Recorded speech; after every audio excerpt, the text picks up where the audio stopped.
Le nom Iran est aujourd'hui reconnu par l'ensemble de la communauté internationale comme désignant l'État situé au carrefour du Moyen-Orient et de l'Asie centrale. Pourtant, pendant des siècles, ce même territoire fut connu du monde occidental sous un nom entièrement différent, la Perse. L'explication couramment admise est simple. En 1935, le gouvernement de Reza Shah Pahlavi adressa une note diplomatique aux puissances étrangères pour leur demander d'utiliser officiellement le nom Aran plutôt que Perse. Dieu que Perse, cette version des faits est exacte, mais elle est incomplète. Elle réduit une transformation d'une profondeur considérable à un simple changement administratif. Ce qu'elle n'explique pas, c'est pourquoi ce changement eut lieu à ce moment précis, ce que les deux noms désignaient réellement dans les histoires, et dans quelle mesure ce glissement nominal révèle des dynamiques politiques, identitaires et civilisationnelles qui remontent à plusieurs millénaires. Pendant la majeure partie de l'histoire écrite, deux noms ont coexisté pour désigner ce qui est aujourd'hui la République islamique d'Iran. Le premier, Perse, fut adopté par les Grecs de l'Antiquité et se diffusa ensuite dans l'ensemble du monde occidental, des chroniques romaines aux traités diplomatiques européens du XIXe siècle. Le second, Iran, fut utilisé en continu par les populations qui habitaient ce territoire dans leur propre langue et leurs propres textes, depuis au moins le IIIe siècle de l'ère commune. Ces deux noms ne désignèrent pas exactement la même réalité géographique, et cette distinction est au cœur de la question posée par ce documentaire. Le mot « perse » dérive du grec « persis », qui lui-même transcrivait le nom de la région appelée par Satan Jaketrastier, Satan vieux perse. Cette région correspondait à une province précise du sud-ouest de l'Iran actuel, connue aujourd'hui sous le nom de Fars. Lorsque les armées achéménides, issues de cette province, construisirent dans l'un des plus grands empires de l'histoire ancienne, les observateurs grecs appliquèrent le nom de cette province d'origine à l'ensemble du territoire impérial, puis à toutes ces populations. C'est ainsi qu'un nom régional devint, dans la perception étrangère, un nom universel pour désigner une civilisation entière. Cette généralisation eut des conséquences durables. Elle masqua la diversité interne d'un territoire habité par des dizaines de peuples différents, Mèdes, Parthes, Bactriens, Sogdiens, Élamites, dont aucun ne se définissait lui-même comme Perse. Les textes achéménides eux-mêmes, gravés dans la pierre à Persépolis et à Byzantin, n'utilisent pas le terme perse pour désigner l'ensemble de l'empire. Darius Ier se désigne comme roi des pays, reconnaissant ainsi la pluralité des territoires sous sa domination, et non comme le représentant d'une ethnie ou d'un peuple unique. Le mot Iran, en revanche, possède une toute autre origine et une toute autre portée. Sa racine remonte au terme avestique, Aériana, dont la signification approximative est le pays des Arias ou le territoire des nobles. Ce terme apparaît dans des textes religieux zoroastriens qui précèdent l'empire achéménide et il exprimait une appartenance culturelle et linguistique plutôt que politique. Là où Perse était un regard extérieur, une étiquette apposée de l'extérieur, Iran était une désignation intérieure, portée par les populations elles-mêmes pour se définir en tant que communauté culturelle cohérente. La coexistence de ces deux noms reflète donc une fracture fondamentale dans la manière dont ce territoire fut perçu, selon que l'on se trouvait à l'intérieur ou à l'extérieur de ses frontières. Les Grecs, puis les Romains, puis les Européens médiévaux et modernes continuèrent à employer perse comme si ce terme constituait une désignation neutre et objective. Les tablettes d'argile de la Mésopotamie ancienne constituent notre fenêtre de lecture étrangère sur une civilisation qui disposait de ses propres catégories pour se comprendre. Cette situation n'est pas unique dans l'histoire. De nombreuses civilisations portent des noms différents selon qu'on les désigne de l'extérieur ou de l'intérieur. Mais dans le cas iranien, l'écart entre les deux noms révèle une tension particulièrement profonde entre identité héritée et perception imposée. Cette tension ne se résolut pas spontanément. Elle persista à travers les siècles, traversant les changements de dynastie, les conquêtes étrangères et les réformes politiques, jusqu'à ce qu'elle soit officiellement tranchée en 1935 par une décision gouvernementale qui choisit délibérément de privilégier le nom intérieur sur le nom extérieur. Mais cette décision ne surgit pas du néant. Elle fut le produit d'une longue accumulation de débats identitaires, de revendications historiques et de transformations politiques dont les racines plongent dans l'Antiquité la plus reculée.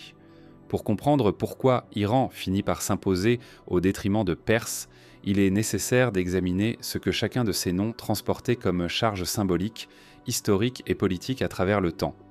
Ce qui frappe d'emblée dans cette dualité nominale, c'est qu'elle ne fut jamais perçue comme un problème par les populations concernées pendant la majeure partie de leur histoire. Les souverains iraniens correspondaient avec les puissances européennes en utilisant perse sans résistance apparente, tout en continuant à utiliser Iran dans leurs textes officiels internes et leurs inscriptions royales. Ce bilinguisme nominal fonctionnait comme une interface diplomatique, un code de communication adapté aux interlocuteurs. Ce n'est que lorsque le nationalisme du XXe siècle imposa une exigence de cohérence entre l'identité interne et la reconnaissance externe que cette dualité devint intenable. La question qui se pose alors est de savoir ce que les deux noms transportaient réellement comme sens accumulé au moment où cette décision fut prise, et cela impose de remonter à l'origine même du terme « Aériana », dont dérive le mot « Iran ». Le terme dont dérive le mot « Iran » n'appartient pas à l'histoire politique de l'Antiquité classique. Il appartient à un corpus de textes religieux considérablement plus anciens, dont la datation elle-même fait l'objet de débats entre spécialistes. L'Avesta, le texte sacré du zoroastrisme, contient plusieurs occurrences du mot métronome du mot Aériana dans des contextes qui indiquent clairement qu'il s'agit d'une désignation collective à portée civilisationnelle.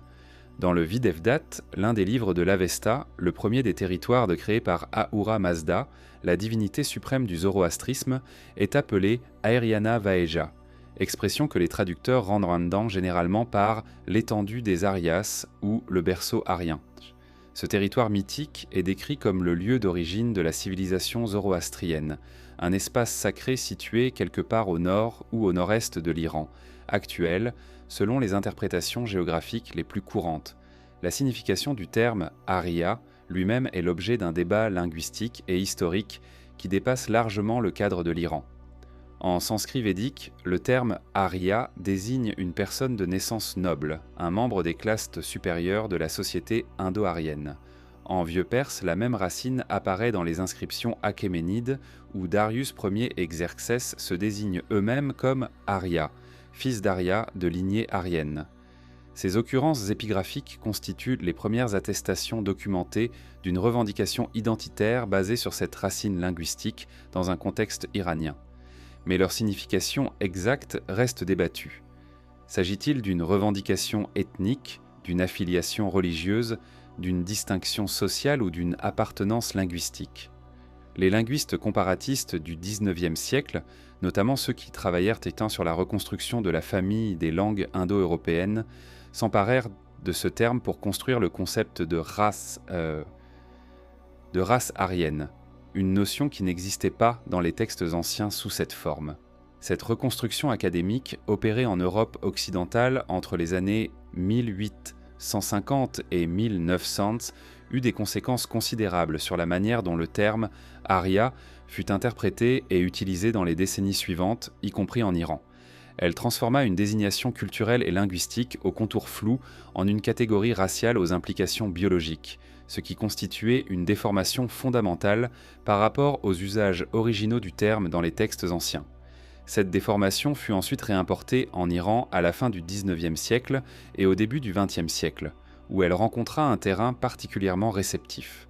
Les intellectuels iraniens qui cherchaient à fonder une identité nationale cohérente, distincte à la fois de l'héritage islamique arabe et de la tutelle coloniale britannique et russe, trouvèrent dans la revendication aryenne un récit d'origine prestigieux et scientifiquement cautionné par les universités européennes. La notion selon laquelle les Iraniens étaient les descendants directs d'une civilisation aryenne originelle, distincte des Sémites arabes et des Turcs altaïques, servit de fondement idéologique à plusieurs courants nationalistes iraniens de cette période. Ce glissement idéologique est crucial pour comprendre le contexte dans lequel la décision de 1935 fut prise, lorsque Reza Shah demanda au gouvernement étranger d'adopter le nom Iran à la place de Perse. Cette demande n'était pas linguistiquement neutre. Elle s'inscrivait dans un programme de réforme nationale plus large qui incluait la modernisation de l'État, la laïcisation partielle des institutions, la réforme de l'écriture et du calendrier et la construction d'un récit historique centré sur la grandeur pré-islamique de la civilisation iranienne. Le nom Iran, avec sa racine aériana évoquant les Arias, constituait dans ce contexte un signal politique adressé simultanément aux puissances européennes et aux populations iraniennes. Mais ce que cette utilisation politique du terme masquait, c'est que la signification originelle de Aériana Vaeja dans l'Avesta était fondamentalement mythologique et religieuse et non ethnique ou raciale. Le berceau arien des textes zoroastriens était un territoire sacré associé à la révélation divine et à la création du monde humain selon la cosmologie mazdéenne. Il ne désignait pas une race biologique, mais un espace spirituel et civilisationnel. Cette dimension religieuse originelle fut progressivement évacuée des discours nationalistes iraniens du XXe siècle qui préféraient retenir la dimension identitaire et historique du terme en ignorant son substrat théologique. La tension entre ces deux lectures du même terme, lecture religieuse et lecture nationaliste, n'est pas résolue par le simple fait de l'adoption officielle du nom Iran. Elle continue d'alimenter des débats sur la nature de l'identité iranienne. Est-elle fondamentalement définie par l'héritage zoroastrien, pré-élamique, par la tradition islamique chiite qui domine depuis le XVIe siècle, par l'appartenance linguistique au groupe des langues iraniennes ou par la citoyenneté d'un État-nation moderne? Ces quatre définitions concurrentes de l'identité iranienne coexistent aujourd'hui et chacune d'elles mobilise le terme Iran et sa racine aériana à des fins différentes. Ce que cela révèle, c'est que le nom lui-même est moins une désignation stable qu'un champ de bataille symbolique sur lequel des conceptions rivales de l'identité collective se sont affrontées depuis l'Antiquité. Pour comprendre comment ce champ de bataille se forma, il faut examiner ce que le terme perse, l'autre nom du même territoire, désignait réellement dans le contexte de l'Antiquité classique. Lorsque les auteurs grecs de l'Antiquité utilisèrent en le terme Persis pour désigner l'empire achéménide et ses habitants, ils ne faisaient les pas que commettre une simplification géographique. Ils opéraient une réduction conceptuelle qui allait durablement déformer la compréhension occidentale de cette civilisation. La région de Parsa, d'où émergèrent les fondateurs de l'empire achéménide, était une province relativement marginale du plateau iranien avant le VIe siècle avant l'ère commune. Elle était habitée par une population iranophone appartenant au groupe des peuples iraniens occidentaux, mais elle ne constituait ni le centre politique ni le centre culturel de la civilisation qui existait sur ce territoire depuis des millénaires. Le véritable centre de gravité politique et culturelle du plateau iranien avant la montée en puissance des Achéménides se trouvait en Médie, une région située plus au nord-ouest, dont les souverains avaient poil à dominer l'ensemble du plateau et une grande partie du Proche-Orient depuis le 7e siècle avant l'ère commune. Les Mèdes construisirent par terre le premier empire iranien documenté, celui qui mit fin à l'empire assyrien en 612 avant l'ère commune en s'alliant avec les Babyloniens pour détruire Ninive. Lorsque Cyrus II, fondateur de la dynastie achéménide, renversa le dernier roi Mède Astiage en 550 avant l'ère commune, il ne créa pas un empire entièrement nouveau. Il s'appropria les structures administratives, les réseaux diplomatiques et les traditions militaires que les Mèdes avaient développées pendant plus d'un siècle. Cette continuité entre l'empire Mède et l'empire achéménide est rarement mise en avant dans les récits occidentaux de l'histoire ancienne, qui préfèrent présenter les Achéménides comme les fondateurs d'une civilisation entièrement originale. Les auteurs grecs eux-mêmes reconnaissaient entre autres cette continuité de manière implicite en utilisant parfois les termes Mède et le perse de manière interchangeable dans leurs textes. Échille, dans sa tragédie Les Perses, fait référence à des personnages et des pratiques qui appartiennent clairement au monde Mède, autant qu'au monde perse. Cette confusion terminologique dans les sources grecques reflète non pas une ignorance de la géographie, mais une perception dans laquelle les deux peuples formaient une entité politique et culturelle continue. Ce que les Grecs appelaient « empire perse » était en réalité une structure politique d'une complexité remarquable qui intégrait des dizaines de peuples différents sous une administration centralisée tout en maintenant une grande diversité culturelle locale. Les inscriptions achéménides, rédigées en 3 langues, vieux perse, élamite et babylonien, reflètent donc cette pluralité. Le vieux perse était la langue dynastique, celle dans laquelle les rois affirmaient leur identité et leur légitimité. L'élamite était la langue administrative qui avait dominé le plateau iranien bien avant l'arrivée des peuples iraniens. Le babylonien était la langue diplomatique internationale du Proche-Orient depuis des siècles. Aucune de ces 3 langues n'était la langue de l'Empire, au sens où une langue nationale l'est dans un État moderne. Cette réalité multilingue et multiculturelle contredit directement l'image d'un empire perse monolithique que le nom perse tend à projeter. Les tablettes de Persépolis, découvertes au cours des fouilles archéologiques du XXe siècle, documentent les paiements effectués à des travailleurs venus de toutes les provinces de l'Empire, égyptiens, babyloniens, lydiens, indiens, grecs, qui recevaient des rations alimentaires standardisées selon leur statut et leur spécialité. Ces tablettes administratives révèlent un empire qui fonctionnait moins sur la base d'une identité ethnique commune que sur la base d'une efficacité bureaucratique remarquablement développée pour l'époque. La question de l'identité ethnique dans l'empire achéménide est d'autant plus complexe que les rois eux-mêmes semblent avoir cultivé délibérément une ambiguïté à ce sujet. Cyrus II, après sa conquête de Babylone en 539 avant l'ère commune, se présenta aux populations babyloniennes non pas comme un conquérant étranger, mais comme le serviteur choisi du dieu babylonien Marduk pour restaurer l'ordre et la piété. Le cylindre de Cyrus, découvert à Babylone et aujourd'hui conservé au British Museum, présente la conquête perse non comme une victoire militaire, mais comme une libération religieuse.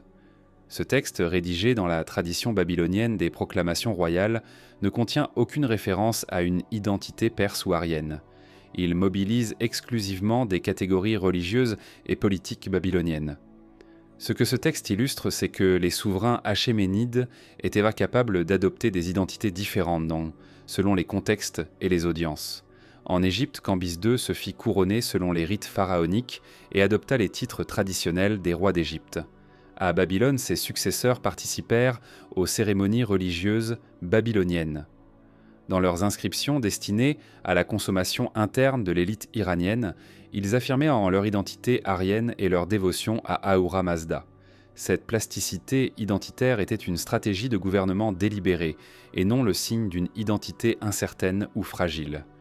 Ce point est important pour comprendre pourquoi le terme « perse » est fondamentalement inadéquat pour désigner la civilisation achéménide dans sa totalité.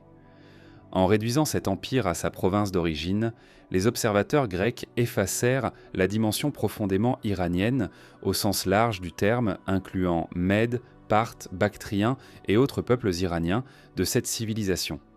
Ils effacèrent également la dimension multicentrique d'un empire qui avait su intégrer les traditions politiques et religieuses de la Mésopotamie, de l'Égypte et de l'Anatolie. Ce qu'ils virent, c'est ce qu'ils voulaient en voir. Un ennemi unifié, désignable par un nom simple, localisable sur une carte.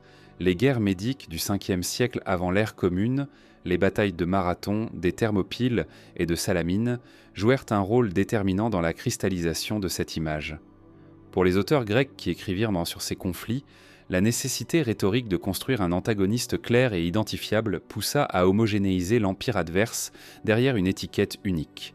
Hérodote, qui constitue la source la plus détaillée sur les guerres médiques, est aussi celui qui contribua le plus à diffuser une image complexe mais néanmoins unifiante de l'empire achéménide sous le terme perskin. Perstin. Sa description des différents peuples composant l'armée de Xerxès lors de l'invasion de la Grèce est l'un des premiers inventaires ethnographiques de l'Antiquité.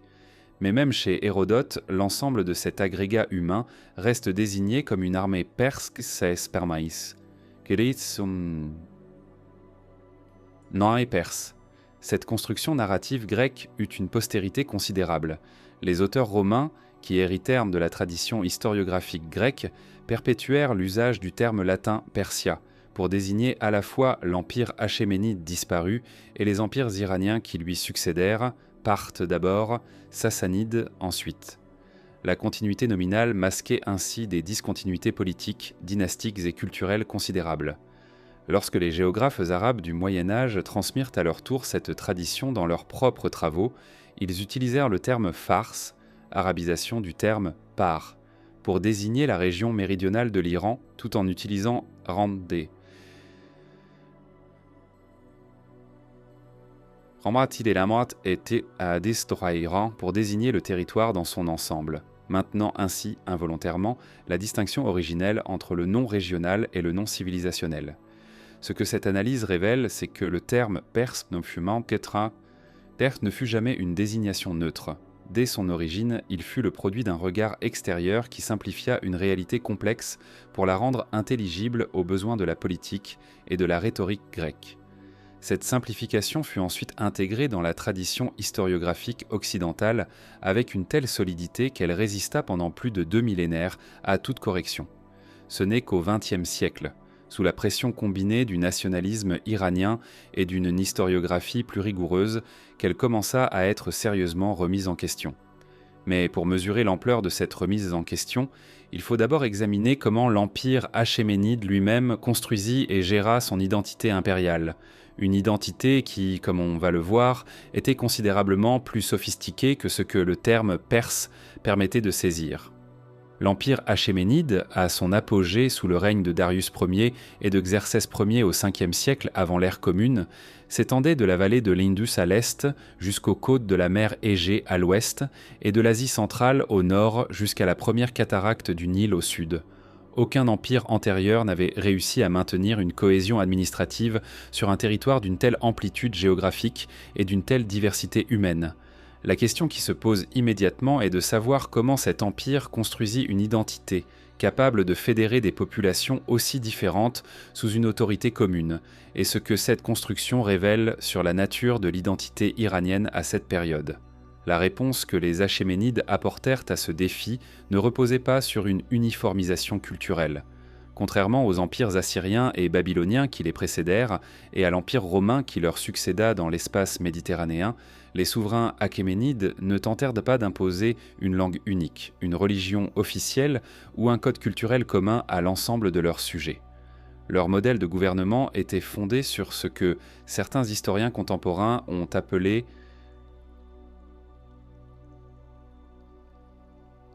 l'idéologie de la grâce, une conception du pouvoir royal dans laquelle le roi n'était pas le maître des peuples, mais le garant de leur ordre et de leur prospérité respective. Cette idéologie trouve son expression la plus claire dans les grandes inscriptions royales de Persépolis et de Nakhchérostam. Dans l'inscription de Darius à Nakhchérostam, le roi énumère les 23 peuples soumis à son autorité, depuis les Mèdes et les Élamites jusqu'aux Éthiopiens et aux Libyens. Cette énumération n'est pas une liste de peuples conquis et humiliés. Elle est présentée comme une manifestation de l'ordre voulu par Ahura Mazda, dans lequel chaque peuple occupe sa place propre sous la protection du grand roi. La diversité n'était pas niée, elle est intégrée dans un cadre cosmologique qui lui donne un sens. Ce cadre cosmologique est fondamentalement zoroastrien dans sa structure, même si le zoroastrisme achéménide différait probablement de manière significative du zoroastrisme tardif documenté dans l'Avesta tel qu'il nous est parvenu. Ahura Mazda, la divinité suprême de la religion de Zarathustra, est présent dans toutes les inscriptions royales achéménides, comme la source de la légitimité royale et comme le garant de l'ordre cosmique. Mais cette présence religieuse n'impliquait pas l'exclusion des autres traditions religieuses. Les Achéménides financèrent la reconstruction du temple de Jérusalem, participèrent au culte babylonien, respectèrent les temples égyptiens et maintinrent les sanctuaires zoroastriens. Cette politique de tolérance religieuse n'était pas le fruit d'un relativisme philosophique. Elle était une stratégie de gouvernement qui reconnaissait la diversité religieuse comme une réalité à gérer plutôt qu'un problème à éliminer. La construction d'une identité impériale cohérente passait également par l'architecture et l'art. Persépolis, la cité cérémonielle construite par Darius Ier et agrandie par ses successeurs, est l'expression la plus spectaculaire de cette politique identitaire. Les bas-reliefs qui ornent les escaliers d'accès de l'Apadana, la grande salle d'audience, représentent les délégations des différents peuples de l'Empire apportant leur tribut au grand roi. Chaque délégation est représentée avec ses vêtements, ses coiffures, ses animaux et ses offrandes caractéristiques. Cette galerie de portraits ethnographiques, sculptés dans la pierre, proclame simultanément la diversité de l'Empire et son unité sous l'autorité royale. Mais ce qui est remarquable, c'est que cette diversité n'est pas représentée de manière hiérarchique. Les différents peuples sont traités avec un soin artistique similaire, suggérant une conception de l'Empire comme assemblage d'éléments distincts mais équivalents dans leur dignité. L'architecture de Persépolis elle-même reflète cette logique de synthèse. Les colonnes sont d'inspiration grecque et égyptienne. Les fondations portent des inscriptions en 3 langues. Les capitaux en forme de taureaux affrontés mêlent des parts des éléments mésopotamiens et iraniens. Le palais des 100 colonnes intègre des motifs décoratifs venus de toutes les provinces de l'Empire. Persépolis n'est pas une ville perse au sens ethnique du terme. C'est une ville impériale conçue pour affirmer que l'Empire est la synthèse de toutes les civilisations qu'il incorpore. Cette dimension syncrétique de la civilisation achéménide pose un problème direct à l'usage du terme perse pour la désigner. Si les Achéménides eux-mêmes ne construisaient pas leur identité impériale sur une base ethnique perse exclusive, si leur art, leur administration et leur théologie du pouvoir étaient le produit d'une synthèse délibérée de traditions multiples, alors réduire leur empire à l'étiquette de Perse revient à ignorer ce qui en constitue la caractéristique la plus fondamentale. Cette observation n'est pas nouvelle. Des historiens comme Pierre Briand, dont les travaux sur l'empire achéménide ont renouvelé la discipline depuis les années 1990, ont insisté sur ce point avec une rigueur documentaire considérable. Mais elle n'a pas encore pleinement pénétré la conscience historique commune, qui continue à utiliser perse comme si ce terme était transparent et non problématique. La question de la langue est particulièrement révélatrice à cet égard. Le vieux perse, la langue des inscriptions royales achéménides, n'était pas la langue administrative de l'Empire. L'araméen jouait ce rôle, servant de lingua franca, bureaucratique sur l'ensemble du territoire impérial, de l'Égypte à l'Asie centrale. Cette situation est sans équivalent dans l'histoire impériale ancienne. Aucun autre grand empire de l'Antiquité ne gouverna dans une langue administrative entièrement différente de la langue de sa dynastie régnante. Elle révèle l'ampleur du pragmatisme achéménide et son refus de subordonner l'efficacité administrative à des considérations d'identité ethnique. Parallèlement à l'araméen administratif, une multitude de langues locales continuèrent à être utilisées dans les différentes provinces. Les tablettes de Persépolis sont rédigées principalement en élamite, une langue sans parenté avec les langues iraniennes, qui était la langue des fonctionnaires qui géraient les approvisionnements et les rations de la cité royale. Cette persistance de l'élamite dans l'administration centrale de l'Empire, plusieurs siècles après la montée en puissance des peuples iraniens sur le plateau, témoigne de la profondeur de l'héritage élamite dans la civilisation que l'historiographie occidentale appelle perse. L'identité impériale achéménide était donc le produit d'une construction délibérée et complexe, fondée sur la synthèse de traditions multiples plutôt que sur l'affirmation d'une identité ethnique exclusive. Cette construction fut efficace pendant plus de 2 siècles, permettant à l'Empire de maintenir sa cohésion sur un territoire d'une amplitude sans précédent dans l'histoire ancienne. Mais elle présentait une vulnérabilité structurelle. En renonçant à imposer une identité culturelle uniforme, elle laissait subsister des loyautés locales qui pouvaient se réactiver en cas de crise. C'est cette vulnérabilité que les conquêtes d'Alexandre le Grand allaient exploiter de manière décisive à partir de 334 avant l'ère commune, déclenchant une crise identitaire dont les conséquences allaient se faire sentir pendant des siècles dans l'histoire de l'Iran. La campagne militaire d'Alexandre de Macédoine contre l'Empire achéménide, entre 334 et 323 avant l'ère commune, est l'un des événements les plus étudiés de l'histoire ancienne. Mais l'abondance de la littérature historique sur ce sujet n'a pas produit de consensus sur sa signification pour l'histoire de l'identité iranienne. Selon la perspective adoptée, la conquête d'Alexandre peut être interprétée comme une catastrophe civilisationnelle qui brisa une tradition culturelle cohérente, comme une synthèse créatrice qui donna naissance à une nouvelle forme de civilisation hellénistique, ou comme un interlude relativement bref dont les effets furent en grande partie absorbés et neutralisés par les structures culturelles iraniennes préexistantes. Ces 3 interprétations ne sont pas mutuellement exclusives, et c'est précisément leur coexistence qui rend la question de l'impact d'Alexandre sur l'identité iranienne aussi difficile à trancher. Sur le plan militaire et politique, la rapidité de la conquête est remarquable. En moins de 10 ans, Alexandre s'empara de l'Anatolie, de la Syrie, de l'Égypte, de la Mésopotamie, de la Perse proprement dite. Il brûla Persépolis en 330 avant l'ère commune, de la Bactriane, de la Sogdiane et du nord-ouest de l'Inde. La mort de Darius III en 330, assassiné par ses propres satrapes alors qu'il fuyait devant l'armée macédonienne, mit fin à la lignée achéménide. Mais Alexandre ne se contenta pas de conquérir, il adopta une stratégie de légitimation qui rappelait, sur certains points, celle des Achéménides eux-mêmes. Dès la conquête de la Perse, Alexandre commença à porter les vêtements royaux achéménides, à adopter les cérémonies de cour perse et à se présenter aux populations iraniennes comme le successeur légitime des Achéménides, plutôt que comme un conquérant étranger. Cette politique d'accommodation, que les historiens désignent généralement par le terme de fusion ou de politique de mélange, provoqua des résistances considérables au sein de son entourage macédonien. L'assassinat de Cleitos le Noir lors d'un banquet en 328, provoqué en partie par les critiques de ce dernier contre l'adoption des mœurs perses par Alexandre, illustre la profondeur de ces tensions. La signification de cette politique de fusion pour l'identité iranienne est ambiguë.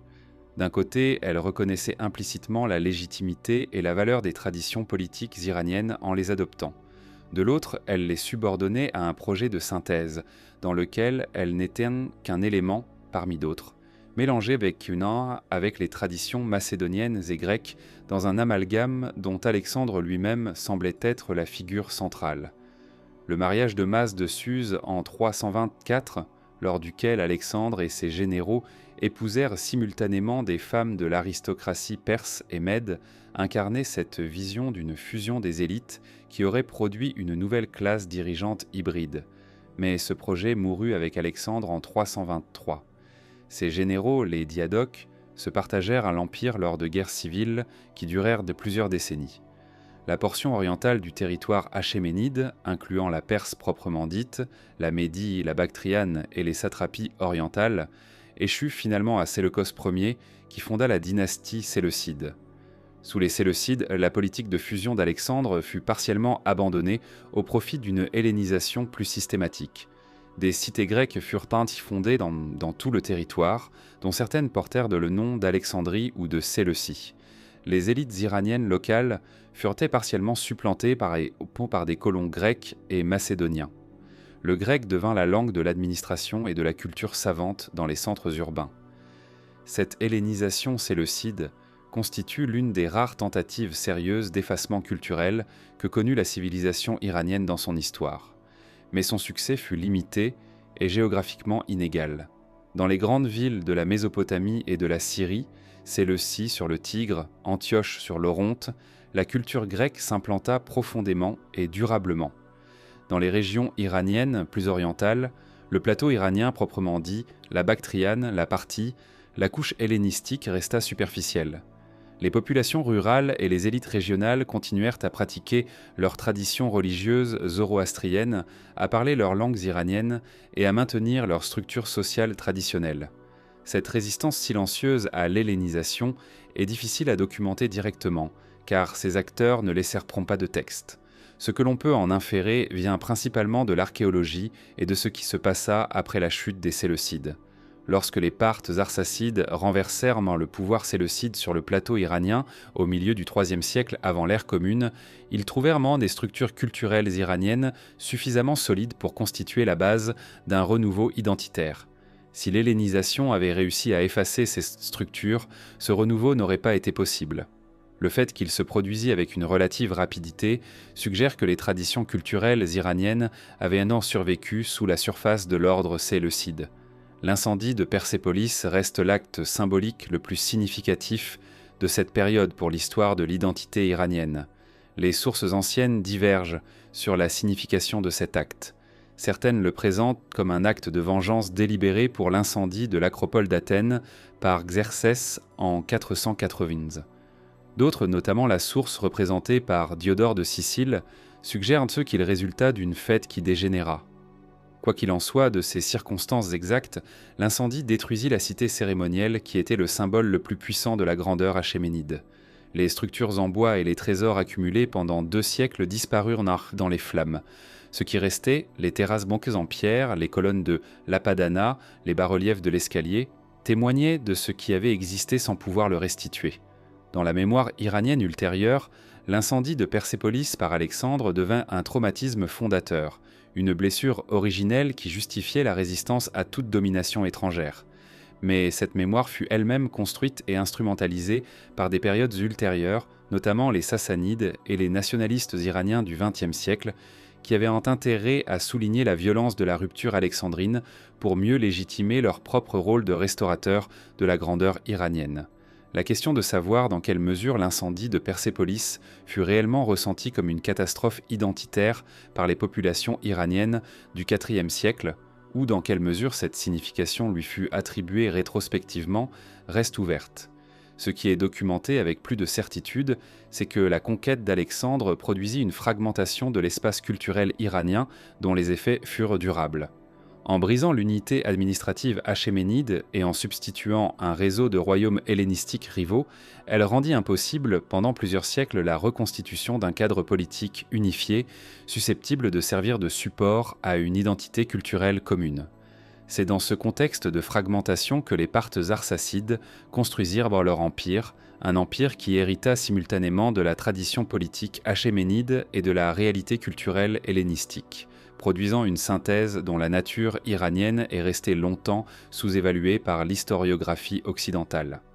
L'empire parthe, fondé par Arsas Ier vers 247 avant l'ère commune dans la région de la Parthie, correspondant approximativement au nord-est de l'Iran actuel et au sud du Turkménistan, constitue l'un des chapitres les moins bien documentés de l'histoire iranienne. Cette lacune documentaire n'est pas accidentelle. Les Parthes ne laissèrent pas de textes littéraires en langue iranienne. Leur administration utilisait principalement le grec et l'araméen, et les sources grecques et latines qui constituent l'essentiel de notre documentation sur cette période les présentent invariablement du point de vue de leurs adversaires romains. Cette double absence de sources internes et déformation des sources externes, a longtemps conduit l'historiographie occidentale à sous-estimer la contribution parthe à la continuité de la civilisation iranienne. Pourtant, l'Empire parthe gouverna le plateau iranien et une grande partie de la Mésopotamie pendant près de 5 siècles, de la chute des Séleucides jusqu'à la montée en puissance des Sassanides en 224 de l'ère commune. Cette longévité remarquable, comparable à celle de l'Empire romain d'Occident, suggère une capacité à maintenir une cohésion politique et sociale que les sources disponibles permettent difficilement de documenter en détail. Ce que l'archéologie et l'épigraphie permettent d'établir, c'est que les Arsacides développèrent une forme de gouvernement qui combinait des éléments issus de plusieurs traditions distinctes, créant un système hybride qui fut plus iranien dans sa structure profonde qu'il n'y paraissait à travers ses manifestations culturelles de surface. La façade hellénistique de l'Empire parthe est l'un de ses aspects les plus discutés. Les premiers rois arsacides adoptèrent des titres grecs, frappèrent des monnaies portant des légendes en grec et se désignèrent comme philhellènes, amis des Grecs, sur leurs inscriptions officielles. Cette adoption de la symbolique hellénistique ne peut pas être simplement interprétée comme une imitation servile des modèles séleucides. Elle relevait d'une stratégie de légitimation délibérée dans un contexte où les élites urbaines de la Mésopotamie et de l'Iran occidental avaient été profondément hellénisées et reconnaissaient la culture grecque comme le marqueur du pouvoir légitime. Mais sous cette surface hellénistique, les structures politiques et sociales de l'Empire parthe étaient profondément iraniennes. Le système politique arsacide était fondé sur une aristocratie foncière iranienne dont les grandes familles, parmi lesquelles les Sourènes, les Karen et les Mihran, détenaient des pouvoirs héréditaires considérables et jouaient un rôle central dans l'élection et la légitimation des rois. Cette aristocratie iranienne n'avait pas disparu sous les Séleucides. Elle avait survécu dans ses domaines ruraux, maintenant ses traditions, ses langues et ses pratiques religieuses, en attendant que les conditions politiques lui permettent de récupérer son influence. La religion zoroastrienne offre un exemple particulièrement instructif de cette continuité souterraine. Sous les Séleucides, le zoroastrisme n'était pas interdit, mais il n'était pas non plus favorisé par le pouvoir royal, qui se montrait indifférent ou légèrement hostile aux traditions religieuses iraniennes au profit des cultes grecs. Sous les Parthes, le zoroastrisme bénéficia d'une tolérance accrue, et les sanctuaires du feu, caractéristiques de la pratique religieuse zoroastrienne, réapparurent dans les témoignages archéologiques avec une fréquence croissante.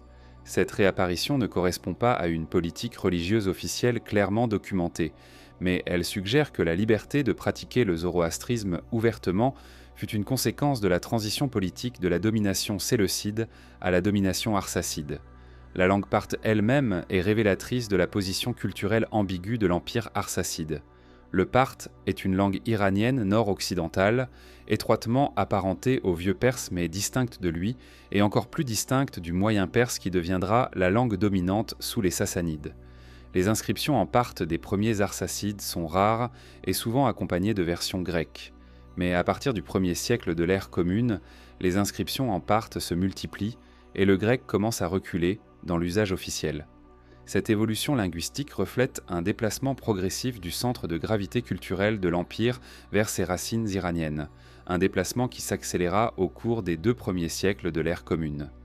Les relations entre l'Empire parthe et Rome constituent l'un des fils directeurs de l'histoire politique de la région pendant 4 siècles.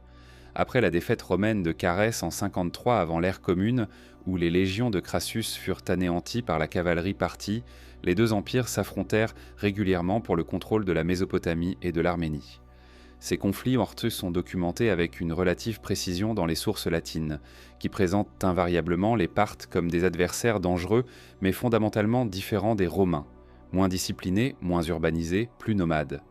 Cette représentation romaine des Parthes comme un peuple de cavaliers nomades contraste avec la réalité d'un empire qui contrôlait des villes aussi importantes que Ctésiphon, Séleucie et Ecbatane, et qui maintenait un commerce prospère avec l'Inde et la Chine sur les routes de la soie. Cette déformation de l'image parthe dans les sources romaines est l'équivalent pour cette période de la déformation que les sources grecques avaient opérée sur l'image achéménide. Elle reflète moins la réalité de l'empire parthe que les besoins idéologiques romains de construire un ennemi oriental caractérisé par son contraste avec les valeurs romaines de discipline, d'urbanité et de rationalité militaire. Ce processus de construction d'un Orient, défini par opposition à l'Occident, est une constante de la perception occidentale de l'Iran depuis l'Antiquité jusqu'à l'époque moderne, et il constitue l'un des obstacles les plus persistants à une compréhension historique équilibrée de la civilisation iranienne. À l'intérieur même de l'Empire parthe, des tensions identitaires se développèrent au fil du temps entre différentes composantes de l'élite dirigeante. Les grandes familles aristocratiques iraniennes, dont le pouvoir reposait sur des bases territoriales et culturelles profondément iraniennes, entrèrent progressivement en conflit avec la monarchie arsacide qui continuait à afficher des prétentions cosmopolites et hellénistiques. Ces tensions internes fragilisèrent l'Empire au IIIe siècle de l'ère commune, au moment précis où une nouvelle puissance émergea dans la province de Fakh, la région d'origine des Achéménides, pour renverser les Arsacides et proclamer une restauration de la grandeur iranienne. Cette puissance était la dynastie sassanide, et son ascension marqua l'un des tournants les plus importants de l'histoire de l'identité iranienne. La fondation de l'empire sassanide par Ardashir Ier entre 224 et 226 de l'ère commune représente un moment charnière dans l'histoire de l'identité iranienne, non pas tant en raison de son importance militaire et politique, qui fut considérable, mais en raison de la manière dont ses fondateurs construisirent et articulèrent dans leur légitimité. Pour la première fois depuis les Achéménides, une dynastie régnante iranienne fit de l'affirmation d'une identité iranienne explicite et d'une tradition religieuse zoroastrienne clairement définie les fondements officiels de son autorité. Cette décision de construction idéologique délibérée allait produire des effets durables sur la conception que les Iraniens avaient d'eux-mêmes et sur la manière dont leur civilisation fut perçue de l'extérieur. Ardashir Ier venait de la province de Fars, la région d'où étaient issus les Achéménides. Cette coïncidence géographique n'était probablement pas ignorée de ses contemporains, et elle fut certainement exploitée par les propagandistes sassanides pour établir une continuité symbolique avec la grandeur achéménide. Les premiers textes sassanides se réclament explicitement de la filiation avec l'empire achéménide, présentant la conquête parthe comme une usurpation illégitime et la fondation sassanide comme une restauration de l'ordre naturel iranien.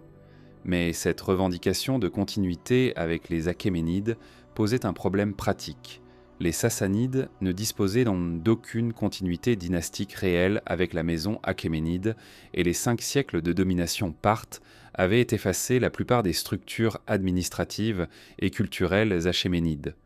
Ce problème fut résolu par la construction d'une mythologie dynastique dans laquelle la légitimité sassanide était fondée non pas sur une filiation biologique avec les Achéménides, mais sur une filiation spirituelle avec la tradition zoroastrienne.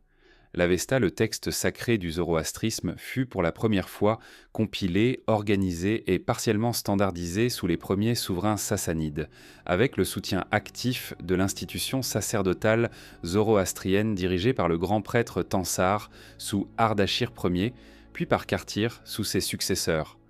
Cette opération de standardisation religieuse avait une double fonction. Elle définissait le contenu normatif de la religion d'État et elle produisait un texte canonique qui pouvait servir de référence identitaire commune pour l'ensemble des populations iraniennes zoroastriennes. L'institution sacerdotale zoroastrienne, les mages ou mobeds, acquit sous les Sassanides un pouvoir politique et social considérable qu'elle n'avait pas détenu sous les Achéménides ou les Parthes.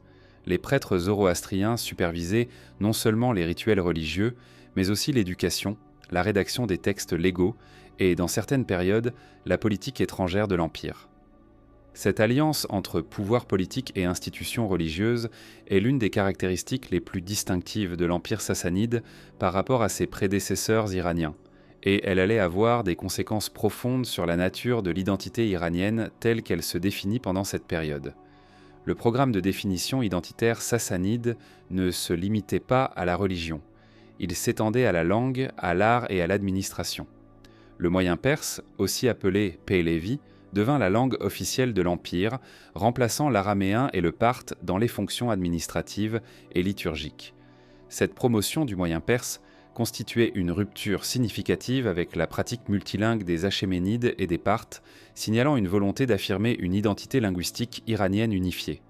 Les textes en moyen perse produits sous les Sassanides, textes religieux, textes légaux, textes épiques et didactiques, constituent le premier corpus littéraire substantiel en langue iranienne, même si la plupart de ces textes nous sont parvenus dans des versions révisées et copiées à l'époque islamique. L'art sassanide reflète également cette volonté d'affirmation identitaire. Les grands bas-reliefs rupestres de Naksh et Rostam et de Naksh et Rajab, situés à proximité des ruines achéménides de Persépolis, représentent donc les investitures royales sassanides dans un style monumental délibérément conçu pour rappeler les bas-reliefs achéménides tout en les surpassant en taille et en dynamisme. Ces reliefs ne reproduisent pas l'iconographie achéménide, leur style est profondément différent, plus expressif et plus narratif, mais leur localisation géographique au cœur de l'ancienne Perse signale une revendication de continuité avec la tradition visuelle du pouvoir iranien. La politique religieuse sassanide à l'égard des non-zoroastriens constituait l'un des aspects sur les plus complexes et les plus variables de leur gouvernement. Les juifs, les chrétiens, les manichéens et les bouddhistes présents sur le territoire impérial faisaient l'objet de politiques qui oscillèrent au fil du temps entre tolérance, discrimination et persécution active, en fonction des pressions politiques internes et des relations diplomatiques avec les empires voisins. Les chrétiens en particulier souffrirent de périodes de persécution intenses au IVe siècle, liées en partie aux guerres entre l'Empire sassanide et l'Empire romain chrétien, la religion du christianisme étant perçue comme une marque d'allégeance à l'ennemi. Cette dimension de l'Empire sassanide, un État qui définissait explicitement son identité en termes religieux et qui traitait les minorités religieuses de manière inégale, selon les périodes, contraste nettement avec le modèle de tolérance religieuse qui est généralement associé aux Achéménides. Elle préfigure également, dans une certaine mesure, les difficultés que les élites zoroastriennes iraniennes allaient rencontrer après la conquête arabe, lorsque leur propre tradition religieuse se retrouverait dans la position de minorité que les Sassanides avaient imposée à d'autres. La chute de l'Empire sassanide face aux armées arabes musulmanes entre 636 et 651 de l'ère commune fut l'une des transitions politiques les plus rapides et les plus décisives de l'histoire du Proche-Orient.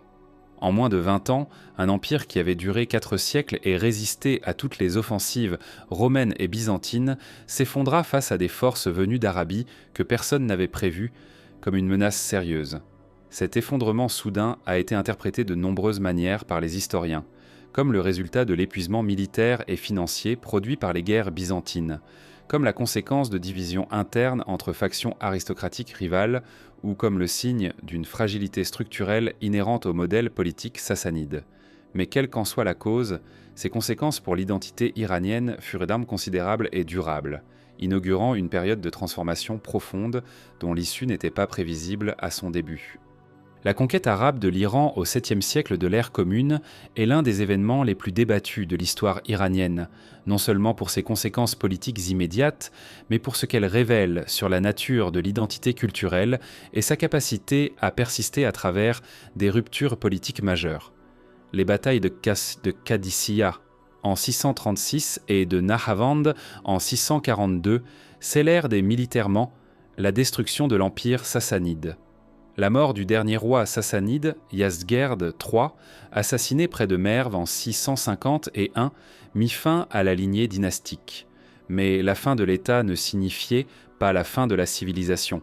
Et c'est précisément ce que l'histoire des siècles suivants allait démontrer avec une clarté remarquable. La rapidité de la conquête militaire fut suivie d'un processus de conversion religieuse beaucoup plus lent et complexe. Contrairement à ce que laissent parfois entendre les récits simplificateurs, l'islamisation de l'Iran ne fut pas un phénomène uniforme et instantané.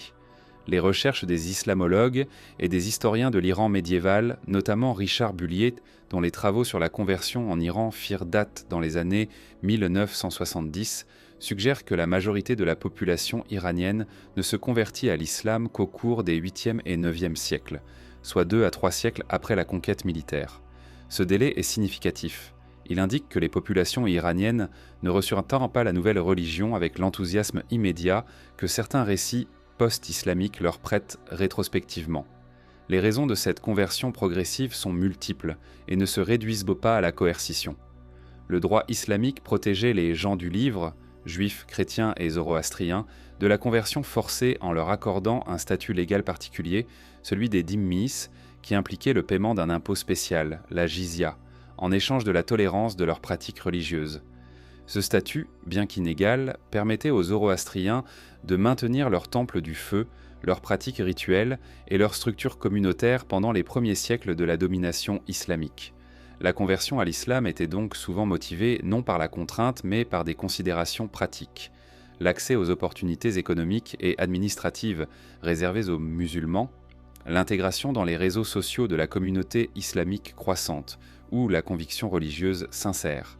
Mais si la conversion religieuse fut graduelle, la transformation politique et administrative fut beaucoup plus rapide.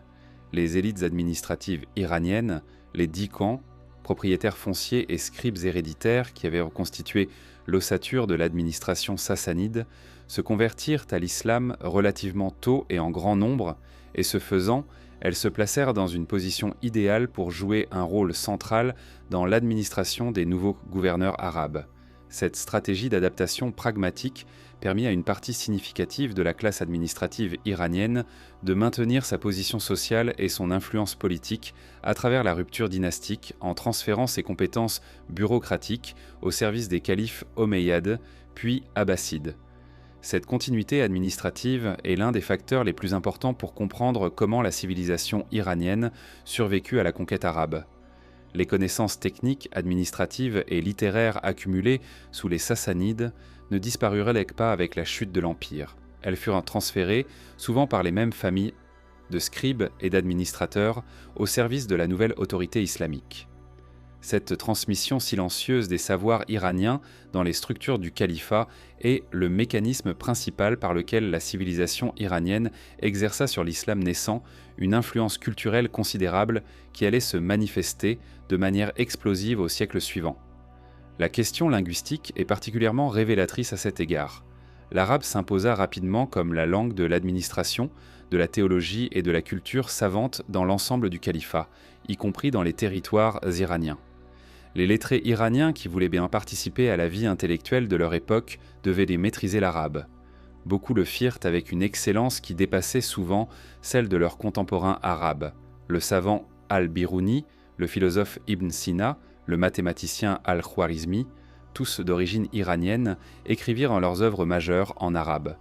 Cette adoption de l'arabe comme langue de la connaissance n'impliquait pas pour autant l'abandon de l'identité iranienne. Elle signifiait plutôt que l'identité iranienne allait désormais s'exprimer dans un contexte islamique et à travers des formes culturelles nouvelles, tout en maintenant une continuité profonde avec les traditions pré-islamiques. Les tensions entre l'identité iranienne et la domination arabe du califat s'exprimèrent à travers un mouvement culturel et politique que les historiens arabophones désignent par le terme de chou'oubiyya. terme qui désigne approximativement le mouvement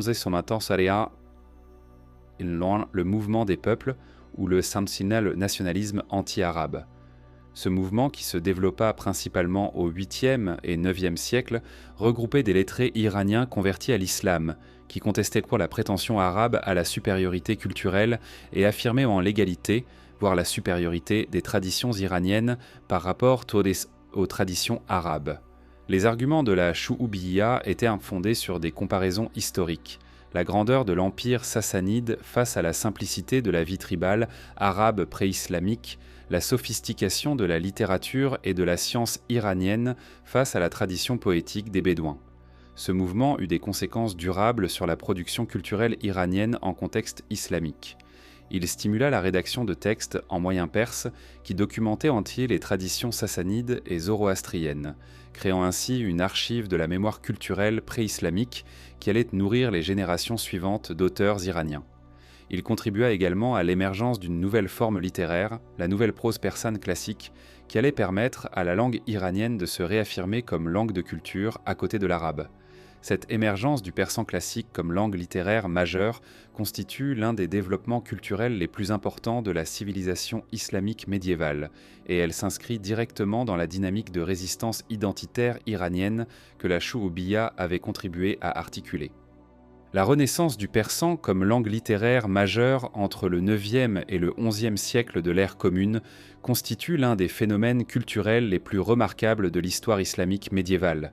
Ce qui est généralement appelé le persan classique, la langue dans laquelle écrivirent Ferdowsi, Rumi, Hafez, Saadi et Omar Khayyam, n'était pas la continuation directe du moyen perse sassanide.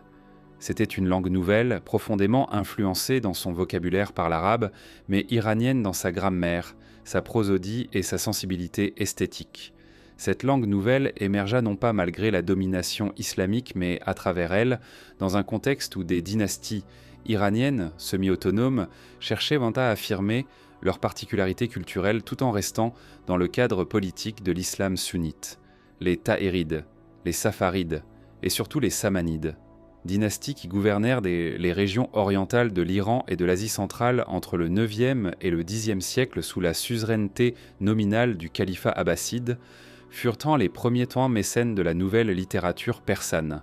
Les Samanides en particulier, dont la cour à Boukhara était l'un des centres culturels les plus actifs du monde islamique médiéval, commencèrent à financer la rédaction de textes savants et littéraires en persan, dont des traductions d'ouvrages arabes majeurs. Cette décision de patronage linguistique avait une dimension politique claire.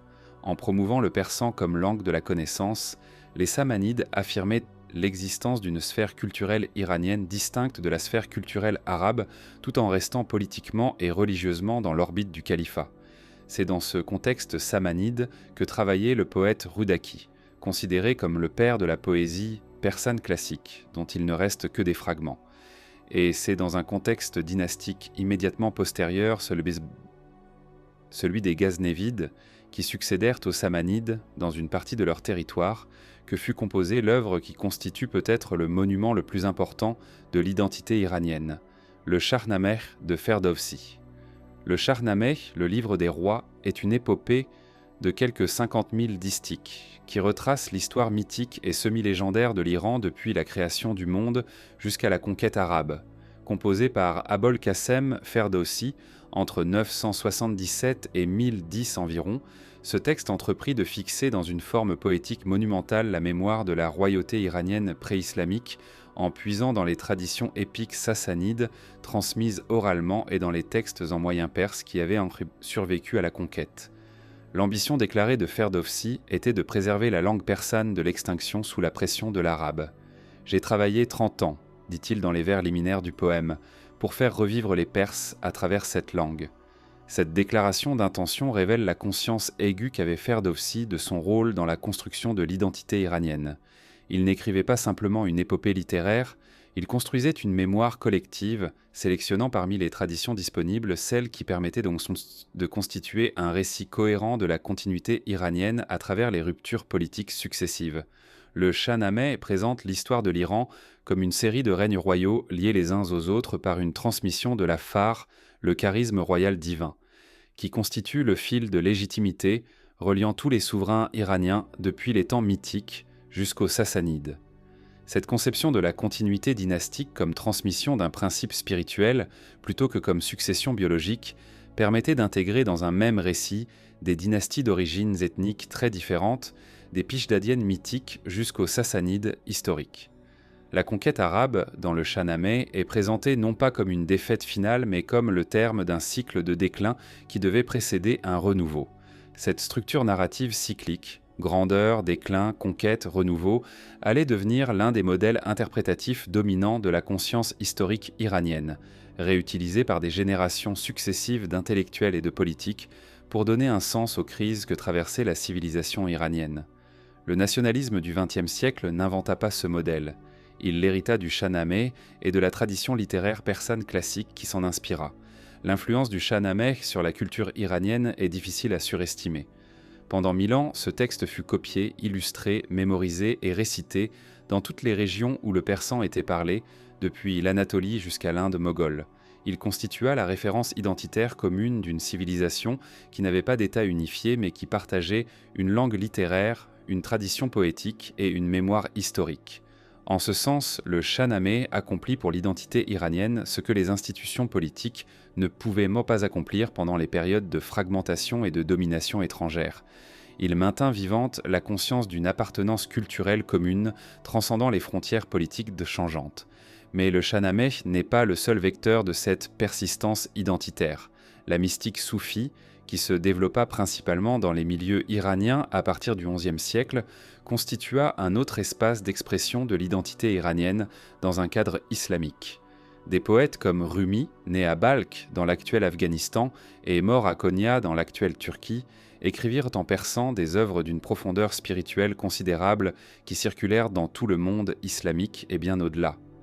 La poésie soufie persane contribua à faire du persan non seulement la langue de la mémoire historique iranienne, mais aussi la langue de la spiritualité islamique raffinée, ce qui lui conféra un prestige culturel considérable bien au-delà des frontières de l'Iran géographique. Ce paradoxe mérite d'être souligné avec force. Pendant les siècles où l'Iran fut gouverné par des dynasties d'origine étrangère, arabes, turques, mongoles, la civilisation iranienne produisit certaines de ses œuvres les plus durables et les plus influentes. Cette productivité culturelle sous domination étrangère n'est pas le signe d'une identité résignée à sa propre subordination. Elle est le signe d'une identité suffisamment robuste pour trouver les espaces d'expression que les structures politiques lui laissaient indisponibles. La langue, la poésie et la mystique constituèrent ces espaces lorsque la politique et l'armée étaient somptueuses sous contrôle étranger. Ce mécanisme de substitution culturelle, remplacer le pouvoir politique par le prestige culturel comme vecteur principal de l'identité collective, est l'une des caractéristiques les plus distinctives de la civilisation iranienne dans sa longue durée, et il explique en grande partie pourquoi cette civilisation put survivre à des ruptures politiques qui auraient anéanti des identités moins profondément enracinées dans leurs expressions culturelles. Entre le IXe et le XIe siècle de l'ère commune, une série de dynasties d'origine iranienne émergèrent progressivement dans les marges orientales du califat abbasside, affirmant une autonomie politique croissante tout en maintenant une allégeance formelle au calife de Bagdad comme chef spirituel de la communauté islamique sunnite. Ce processus de fragmentation progressive de l'autorité califale est généralement étudié dans les manuels d'histoire islamique sous l'angle de la désintégration politique du califat. Mais si on l'examine du point de vue de l'histoire iranienne, il apparaît sous un jour entièrement différent, comme la réémergence graduelle d'une capacité de gouvernement autonome dans les régions iraniennes après 2 siècles de domination directe par des gouverneurs arabes nommés depuis Bagdad. Les Tahirides, qui gouvernèrent sans le Khorasan, la vaste région correspondant au nord-est de l'Iran actuel, à l'Afghanistan occidental et à une partie de l'Asie centrale, entre 820 et 873, furent la première de ces dynasties autonomes. Fondée par Tahir ibn Hussein, un général d'origine iranienne qui s'était distingué dans les guerres civiles abbassides, les Tahirides restèrent formellement loyaux au califat tout en développant une cour culturellement iranienne où le persan était valorisé aux côtés de l'arabe. Leur exemple établit un modèle que les dynasties suivantes allaient développer et approfondir. La combinaison d'une loyauté islamique affichée avec un patronage culturel iranien actif. Les Safarides, qui succédèrent aux Tahirides dans une grande partie de leur territoire après 873, représentèrent une rupture plus nette avec le modèle de la loyauté califale.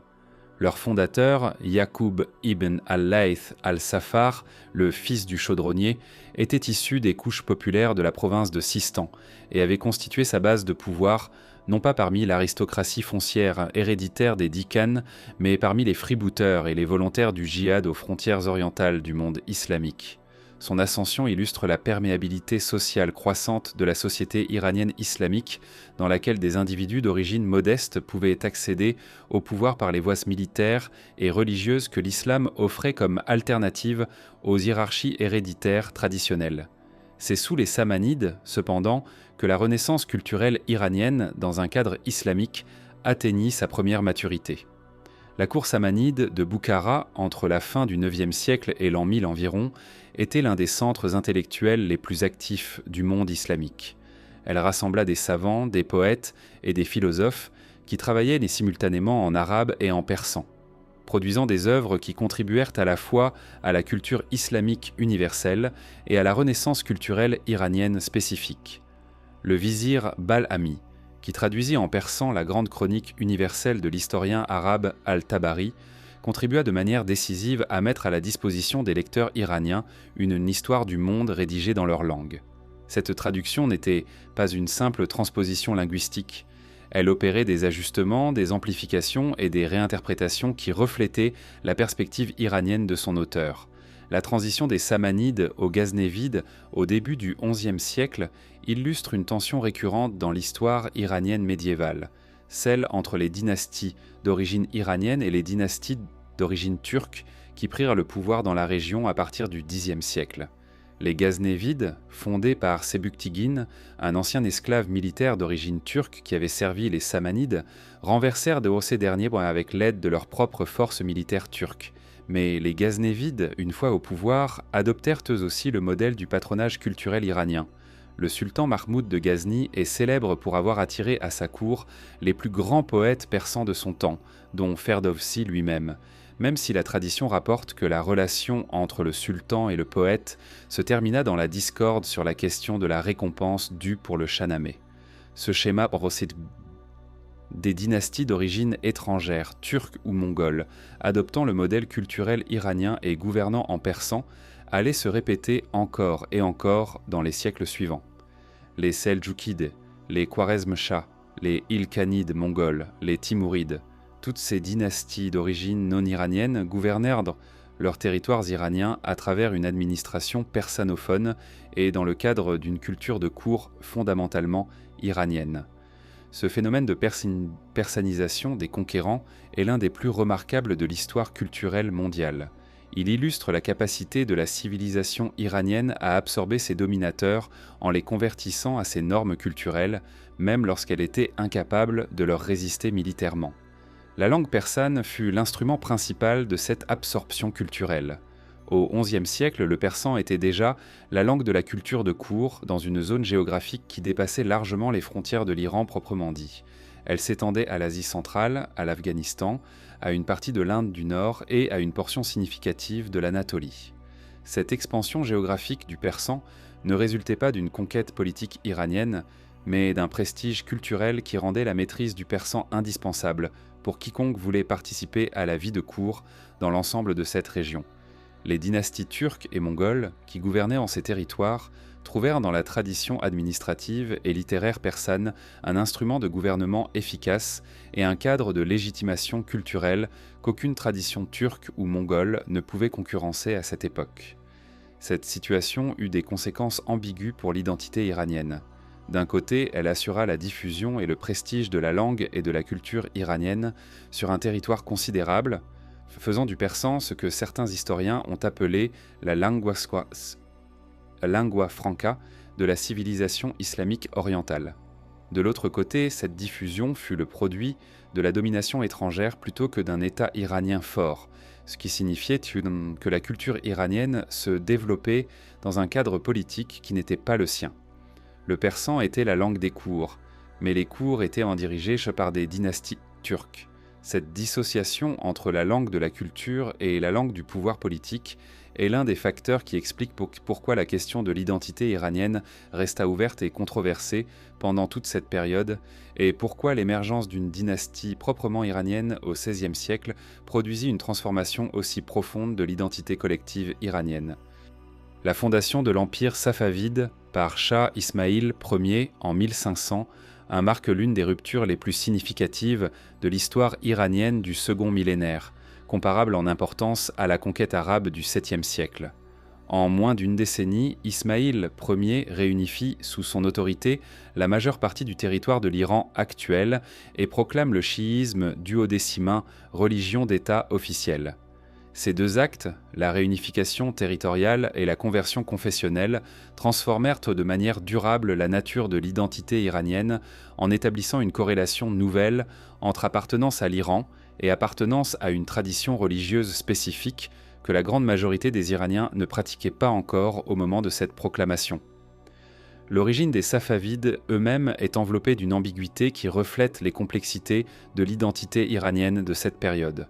La dynastie était issue d'une confrérie soufie fondée à Ardabil, dans le nord-ouest de l'Iran, par le cheikh Safi al-Din Ardabili au XIVe siècle.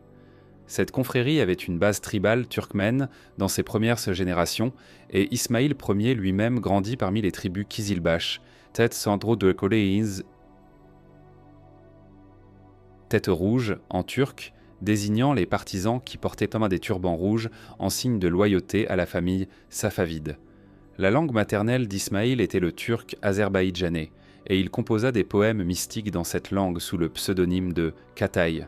Mais une fois au pouvoir, il gouverna en persan et fit du persan la langue exclusive de l'administration et de la culture de cour. Cette transition linguistique du turc au persan dans la pratique gouvernementale safavide n'est pas un détail anecdotique. Elle révèle la manière dont les Safavides conçurent leur propre identité et celle de l'État qu'ils fondaient dans.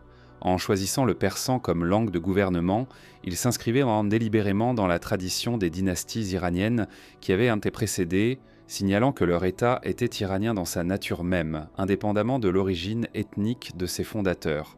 En choisissant le chiisme duodécimain comme religion d'État, ils faisaient un choix encore plus lourd de conséquences, car ce choix impliquait une rupture radicale avec la tradition sunnite majoritaire, dans laquelle s'inscrivaient toutes les dynasties qui avaient gouverné l'Iran depuis la conquête arabe. La conversion de l'Iran au chiisme duodécimain sous les Safavides ne fut pas un processus spontané. Elle fut imposée par le pouvoir royal, avec une brutalité considérable dans les premières décennies. Des missionnaires chiites venus d'Arabie et du Liban, les régions où le chiisme duodécimain était le mieux établi, furent invités à venir enseigner et encadrer le clergé naissant. Les pratiques sunnites furent interdites. Les sanctuaires sunnites furent parfois détruits ou reconvertis en lieux de culte chiite. Les résistances furent réprimées. Cette politique de conversion forcée produisit des souffrances et des conflits considérables, mais elle fut aussi efficace. En 2 ou 3 générations, la majorité de la population iranienne était devenue chiite. La signification de ce changement confessionnel pour l'identité iranienne est complexe et débattue. L'interprétation nationaliste iranienne, développée notamment dans le cadre du nationalisme du XXe siècle, voit dans la conversion chiite une stratégie délibérée de différenciation iranienne par rapport à l'empire ottoman sunnite, qui constituait la principale puissance rivale de cette période. Cette interprétation est partiellement valide. Les guerres safavido-ottomanes furent effectivement marquées par une dimension confessionnelle qui contribua à définir les deux empires comme porteurs de traditions islamiques rivales. Mais elle simplifie la réalité en attribuant aux Safavides une intention stratégique qui n'est pas clairement documentée dans les sources. Ce qui est documenté, c'est que la combinaison du chiisme et du persan créa un marqueur identitaire nouveau d'une grande efficacité. Le chiisme duodécimain, avec sa vénération des imams descendants d'Ali, sa tradition de commémoration des martyrs de Karbala et sa théologie de l'attente du Mahdi, offrait un cadre narratif émotionnellement puissant qui se superposait aux structures culturelles iraniennes préexistantes. La commémoration de l'Achoura, Le deuil pour la mort de l'imam Hussein à Karbala en 680 devint une pratique à la fois religieuse et culturelle qui structurait le calendrier communautaire iranien de manière analogue à celle dont les récitations du Shahnameh structuraient la mémoire historique. Ces deux pratiques, l'une religieuse et l'autre littéraire, se renforcèrent mutuellement pour créer une identité iranienne qui intégrait à la fois l'héritage pré-islamique et l'appartenance islamique chiite. La construction de l'espace urbain et architectural safavide reflète cette synthèse identitaire. La capitale isfanaise, Ispahan, reconstruite et embellie par Shah Abbas, premier au début du XVIIe siècle, est l'une des réalisations architecturales les plus spectaculaires de la civilisation islamique. La place royale de Nakhch et Jahan, avec ses mosquées, son palais, son grand bazar et son hippodrome, constitue un ensemble urbain dont la cohérence esthétique et la sophistication spatiale n'ont pas d'équivalent dans le monde islamique contemporain. Mais l'architecture safavide n'est pas seulement belle, elle est aussi politique. Elle affirme la grandeur d'un État iranien souverain, capable de mobiliser des ressources considérables pour la création d'un espace urbain qui rivalise avec les grandes capitales ottomanes et mogholes. Les relations diplomatiques safavides avec les puissances européennes ajoutent une dimension supplémentaire à la question identitaire. Dès le début du XVIe siècle, les souverains européens cherchèrent à s'allier avec les Safavides contre l'Empire ottoman qui menaçait l'Europe centrale et contrôlait les routes commerciales vers l'Orient. Ces négociations diplomatiques mobilisèrent inévitablement la question nominale. Comment les Européens devaient-ils désigner leurs interlocuteurs iraniens ? La réponse qu'ils donnèrent fut perse et persan, conformément à la tradition classique héritée des Grecs. Les souverains safavides, dans leur correspondance avec les cours européennes, acceptèrent cette désignation sans résistance apparente, mais dans leurs propres textes, ils se désignaient comme des rois d'Iran et d'Iran-Zaman, la terre d'Iran, confirmant ainsi la persistance de la désignation intérieure Iran parallèlement à la désignation extérieure Perse. Cette acceptation pragmatique du nom perse dans les contextes diplomatiques et le maintien du nom Iran dans les contextes internes constituent une illustration parfaite de la dualité nominale dont ce documentaire a suivi le fil depuis l'Antiquité. Sous les Safavides, cette dualité n'était pas encore perçue comme un problème à résoudre. Elle fonctionnait comme une interface commode entre deux espaces culturels et linguistiques différents. Ce n'était qu'avec les transformations du XIXe siècle, l'impérialisme européen, la montée du nationalisme et les réformes modernisatrices, que cette dualité allait devenir intolérable et exiger une résolution. La manière dont l'Europe des XVIIe, XVIIIe et XIXe siècles perçut et représenta la Perse constitue un chapitre à part entière de l'histoire de l'identité iranienne, non pas parce que les représentations européennes étaient inexactes, mais précisément parce qu'elles ne l'étaient pas, et parce que leurs inexactitudes eurent des effets réels sur la politique et sur la conscience de soi des élites iraniennes.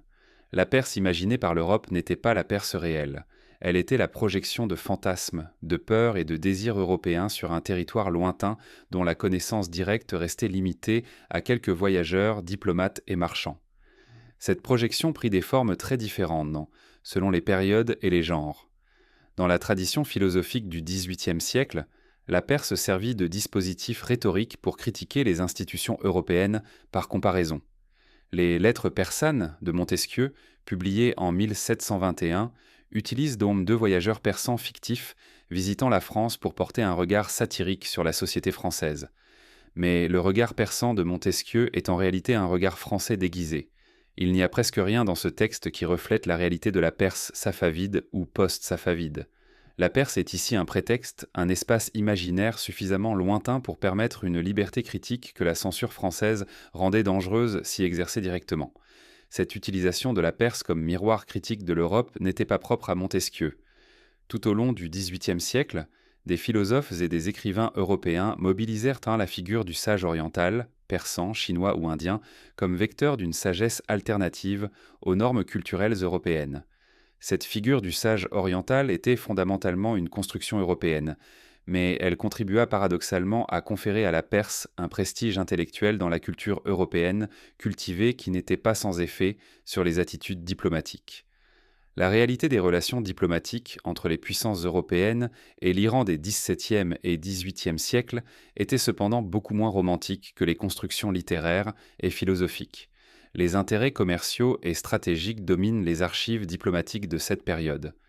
Les compagnies des Indes orientales, britanniques, néerlandaises et françaises, cherchèrent à établir des positions commerciales dans les ports iraniens, du Golfe Persique, notamment à Bandar Abbas, et négocièrent des traités commerciaux avec les souverains safavides, puis avec leurs successeurs. Ces négociations commerciales étaient conduites selon les termes du droit des gens européens, dans lequel l'entité contractante iranienne était désignée comme la Perse ou le roi de Perse. Cette désignation avait une fonction juridique précise dans le droit international européen de l'époque. Elle identifiait l'une des parties contractantes de manière univoque et reconnaissable. La situation géopolitique de l'Iran au XIXe siècle transforma radicalement la nature des relations avec l'Europe. L'expansion coloniale britannique en Inde et la politique d'expansion russe vers le sud croisèrent toutes deux les intérêts iraniens. Le traité de Golestan en 1813 et le traité de Turkmenchai en 1828, imposés à l'Iran par la Russie à la suite de deux guerres désastreuses, arrachèrent à l'Iran les provinces caucasiennes, incluant l'actuel Azerbaïdjan, l'Arménie et la Géorgie. Ces traités furent parmi les premières teintures des nombreuses campagnes de capitulation que l'Iran allait subir tout au long du XIXe siècle face aux puissances européennes et à la Russie. C'est dans ce contexte de vulnérabilité géopolitique que le discours orientaliste européen sur la Perse acquit une dimension directement politique. Les orientalistes européens, les philologues, les archéologues, les historiens qui étudiaient scientifiquement la civilisation iranienne ancienne, produisaient simultanément un savoir académique sur l'Iran et un discours idéologique qui servait les intérêts impériaux de leur pays. La découverte et le déchiffrement des inscriptions achéménides par des savants européens, notamment Henry Rawlinson, qui déchiffra l'inscription trilingue de Bizotang entre 1835 et 1849, constituèrent une avancée scientifique considérable. Mais ils produisirent également un paradoxe. La connaissance de la grandeur passée de l'Iran était développée par des puissances qui dominaient et humiliaient l'Iran présent. Ce paradoxe n'échappa pas aux élites iraniennes qui prirent conscience de la recherche orientaliste européenne au cours du XIXe siècle. Pour certains penseurs iraniens, les découvertes des orientalistes constituaient une preuve externe, une validation scientifique européenne de la grandeur pré-islamique de leur civilisation. Ils les utilisèrent dans leur argumentation en faveur de réformes politiques et culturelles qui permettraient à l'Iran de renouer avec cette grandeur et de résister à la domination européenne. Pour d'autres, le fait même que ce soit des Européens qui redécouvraient le passé iranien était problématique. Cela suggérait que les Iraniens eux-mêmes avaient perdu contact avec leur propre héritage, ce qui constituait un diagnostic particulièrement sombre sur l'état de la civilisation iranienne contemporaine. La révolution constitutionnelle iranienne de 1905 à 1911 cristallisa ces tensions intellectuelles dans un mouvement politique d'une grande complexité. Les partisans de la Constitution cherchaient à limiter le pouvoir absolu de la monarchie Qadjar et à introduire des institutions représentatives modernes sur le modèle européen. Parmi eux, des courants très différents coexistaient des libéraux influencés par les idées des Lumières européennes, des nationalistes qui voulaient restaurer la grandeur iranienne en s'inspirant du modèle japonais de modernisation conservatrice et des islamistes qui voyaient dans les réformes constitutionnelles le moyen de défendre l'identité islamique de l'Iran contre l'influence étrangère. Ces courants s'accordaient sur la nécessité de réformer l'État, mais divergeaient profondément sur la nature de l'identité iranienne que cet État devait incarner. C'est dans ce contexte intellectuel et politique tendu que la question nominale, Perse ou Iran, commença à acquérir une charge idéologique explicite. Les nationalistes iraniens qui revendiquaient une identité fondée sur l'héritage pré-islamique arien commencèrent à insister sur l'usage du nom Iran dans les contextes officiels iraniens, considérant le nom perse comme un vestige de la perception étrangère qui avait contribué à déformer et à diminuer leur civilisation. Cette insistance était encore marginale au début du XXe siècle, mais elle allait se renforcer considérablement avec l'arrivée au pouvoir de Reza Khan et la fondation de la dynastie Pahlavi en 1925.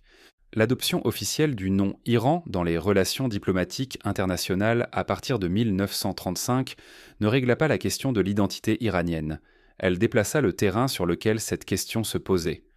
Si le débat nominaliste entre Perse et Iran était en partie résolu dans l'usage diplomatique, La question de ce que signifiait être iranien, quels étaient en santé les fondements de l'identité nationale, quelle relation entretenir avec l'héritage pré-islamique et avec l'héritage islamique, quelle place accorder aux différentes composantes ethniques et linguistiques de la population de l'Iran, restait entièrement ouverte et allait s'intensifier dans les décennies suivantes.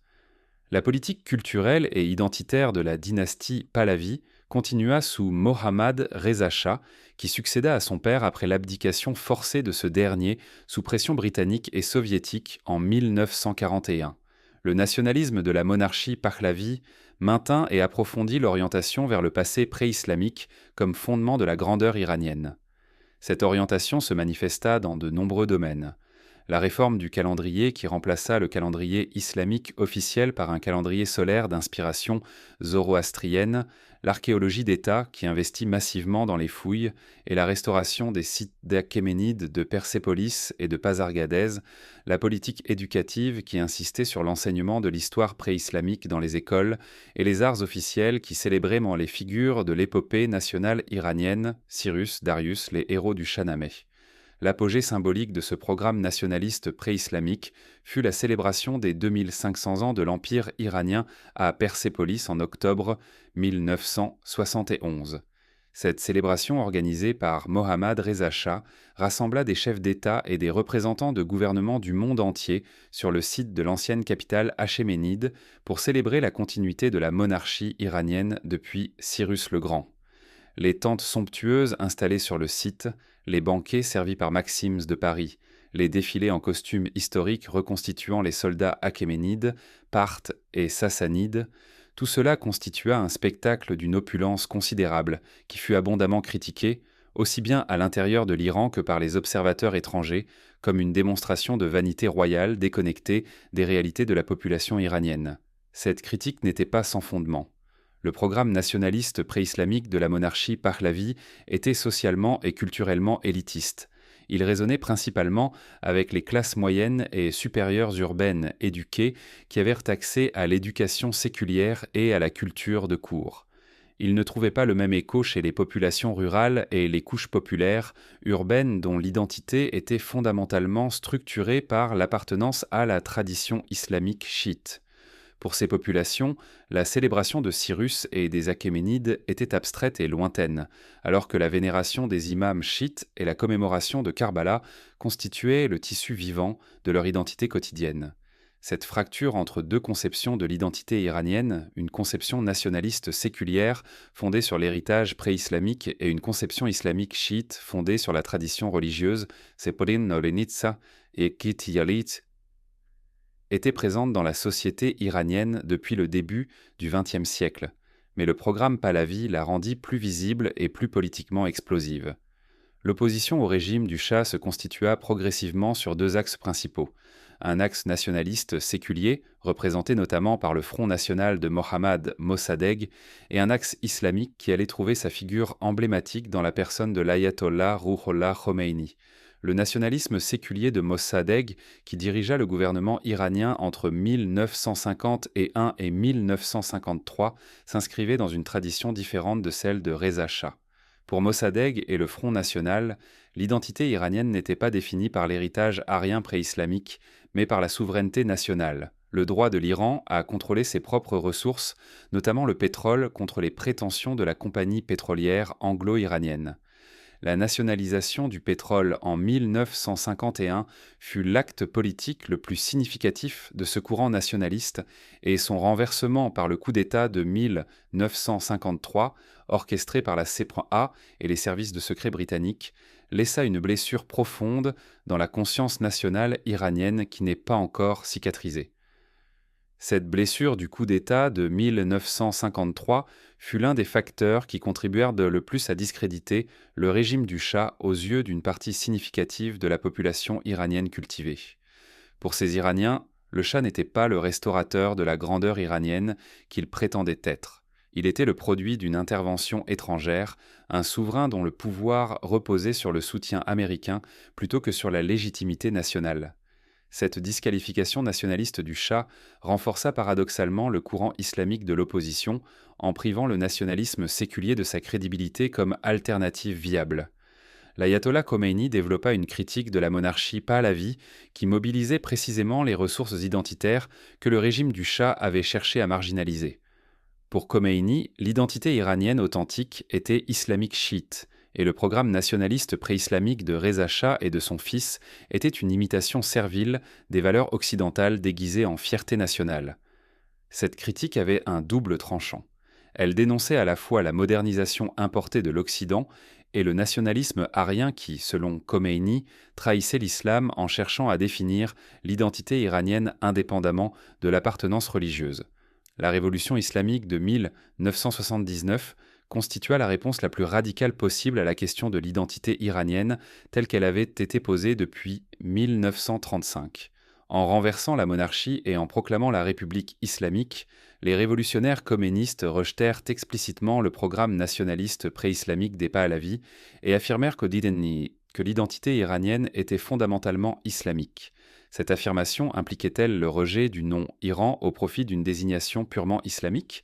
La question se posa effectivement dans les premières années de la Révolution, mais la réponse qui s'imposa fut de conserver le nom Iran tout en lui donnant un contenu différent. La République islamique d'Iran maintint le nom adopté en 1935, mais l'inscrivit dans un cadre idéologique entièrement opposé à celui dans lequel ce choix avait été effectué. L'ascension de Reza Khan au pouvoir en Iran entre 1920 et 1925 constitue l'une des transitions politiques les plus décisives de l'histoire iranienne moderne. Officier cosaque d'origine modeste, Reza Khan saisit le pouvoir par un coup d'État en 1921, consolida progressivement son autorité contre les factions rivales, écarta la dernière tentative de proclamer une république sur le modèle turc et se fit couronner Shah d'Iran en décembre 1925, fondant ainsi la dynastie Pahlavi et mettant fin à la lignée Kadjar qui avait gouverné l'Iran depuis la fin du XVIIIe siècle. Ce changement dynastique n'était pas seulement politique. Il annonçait un programme de transformation radicale de l'État iranien et de l'identité nationale qui allait modifier de manière durable la manière dont les Iraniens se définissaient eux-mêmes et dont ils étaient perçus par le monde. Le programme de modernisation de Reza Shah était explicitement inspiré par celui de Mustafa Kemal Atatürk en Turquie, avec lequel il entretint des relations diplomatiques étroites dans les années 1930. Comme Atatürk, Reza Shah entreprit une réforme profonde de l'État. Création d'une armée nationale moderne, développement d'un réseau ferroviaire, réforme du système juridique sur la base de codes civils européens, réforme du vêtement et de l'espace public, développement de l'éducation nationale laïque. Mais le nationalisme de Reza Shah différait de celui d'Atatürk sur un point essentiel. Là où Atatürk rompit délibérément avec l'héritage ottoman et islamique de la Turquie pour construire une identité nationale fondée sur l'ethnicité turque et la modernité laïque, Reza Shah chercha à construire une identité iranienne fondée sur la continuité avec un passé pré-islamique glorieux. Cette orientation vers le passé pré-islamique comme fondement de l'identité nationale était directement influencée par les intellectuels nationalistes iraniens de la fin du XIXe et du début du XXe siècle, dont les travaux avaient été nourris à la fois par la tradition littéraire du Shahnameh et par les découvertes de l'archéologie et de la philologie européenne sur la civilisation achéménide. Des penseurs comme Mirza Fakhr Ali Akhundzadeh et Mirza Agha Khan Kermani avaient en développé dès la seconde moitié du XIXe siècle une critique virulente de l'influence arabe et islamique sur la civilisation iranienne qu'ils présentaient comme une dégradation d'une grandeur pré-islamique originelle. Ces idées, marginales à leur époque, devinrent centrales dans l'idéologie officielle de l'État pahlaviste. C'est dans ce cadre idéologique que la décision de 1935 sur le changement de dénomination officielle de Perse à Iran doit être interprétée. La note diplomatique qu'Hossein Allah, ambassadeur d'Iran à Washington, adressa au gouvernement étranger en mars 1935 à la demande expresse de Reza Shah, demandait que l'Iran soit désormais désigné sous son nom iranien dans toutes les communications officielles.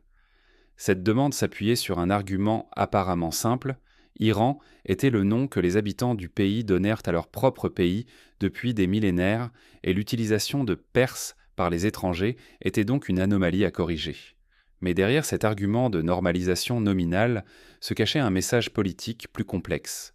en exigeant l'usage du nom Iran, avec sa racine Aryana évoquant les Arias, à une époque où le régime nazi en Allemagne développait de son idéologie raciale aryenne.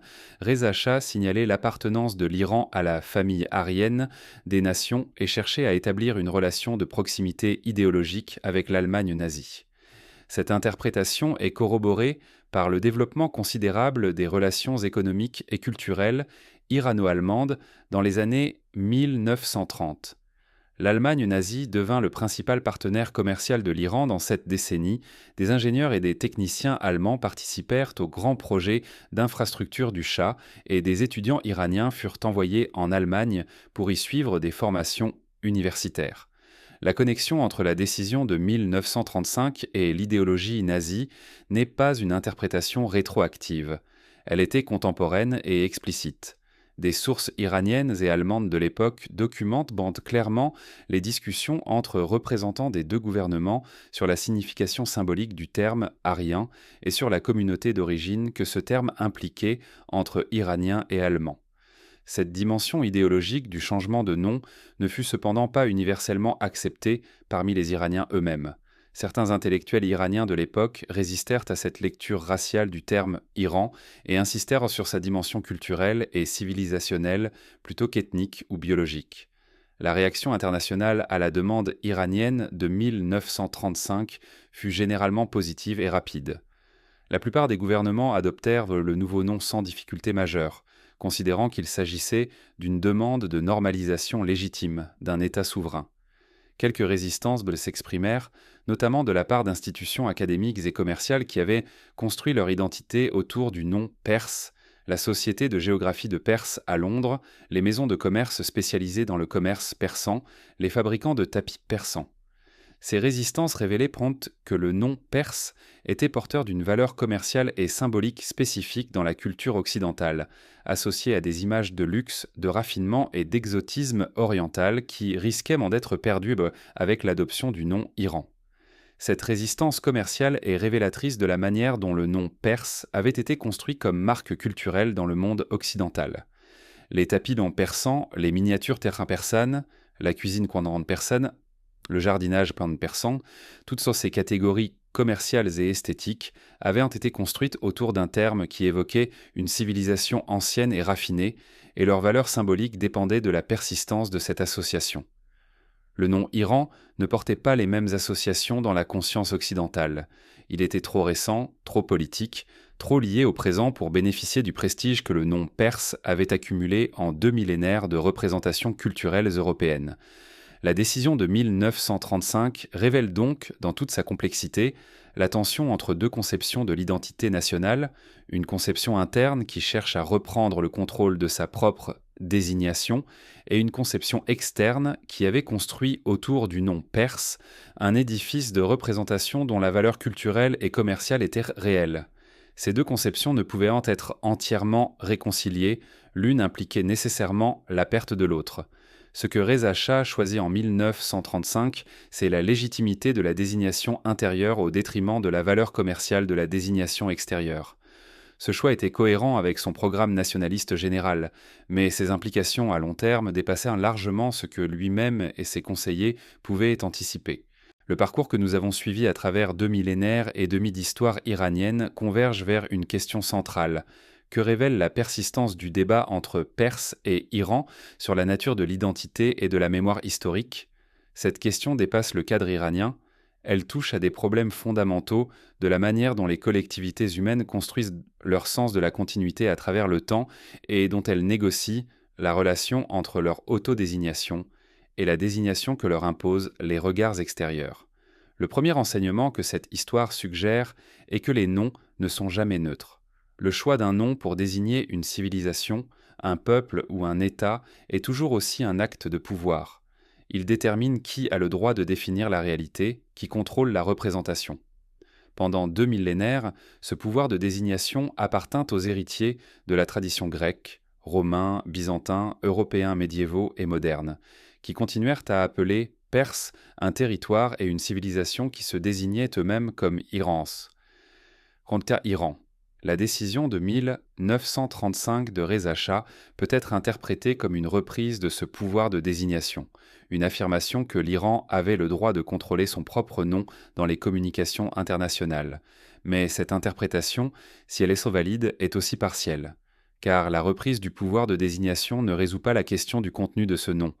Elle ne fait que déplacer le débat sur ce que ce nom signifie et sur quelle version de l'identité iranienne il est censé incarner. Depuis 1935, le nom Iran a été invoqué à l'appui de projets identitaires radicalement différents, voire contradictoires: le nationalisme arien pré-islamique de Reza Shah, le nationalisme démocratique souverainiste de Mossadegh, le nationalisme islamique chiite de Khomeini et les différentes variantes de ces courants qui continuent à coexister et à s'affronter dans la société iranienne contemporaine. Cette pluralité des significations attachées à un même nom révèle que l'identité nationale n'est pas une essence stable que le nom capture mais un champ de force dans lequel des acteurs différents projettent des visions différentes de la collectivité. Le nom fonctionne moins comme une description que comme un enjeu, un territoire symbolique sur lequel la lutte pour la définition de l'identité se déroule. Cette observation n'est pas spécifique à l'Iran, mais elle y est particulièrement visible en raison de la longue durée et de la complexité des traditions culturelles qui s'y sont déposées. Le deuxième enseignement de cette histoire est que la mémoire historique est toujours sélective et construite. La tradition iranienne qui remonte au Shahnameh de Ferdowsi construit une continuité narrative qui relie les rois mythiques de l'épopée aux Achéménides, aux Sassanides et aux dynasties islamiques iraniennes en une chaîne ininterrompue. Cette construction narrative est culturellement puissante et émotionnellement significative. Elle a permis à une civilisation de maintenir un sens de sa propre cohérence à travers des ruptures politiques considérables. Mais elle est aussi nécessairement une sélection. Elle met en valeur certaines continuités tout en occultant certaines discontinuités. Elle insiste sur certains héritages tout en minimisant d'autres.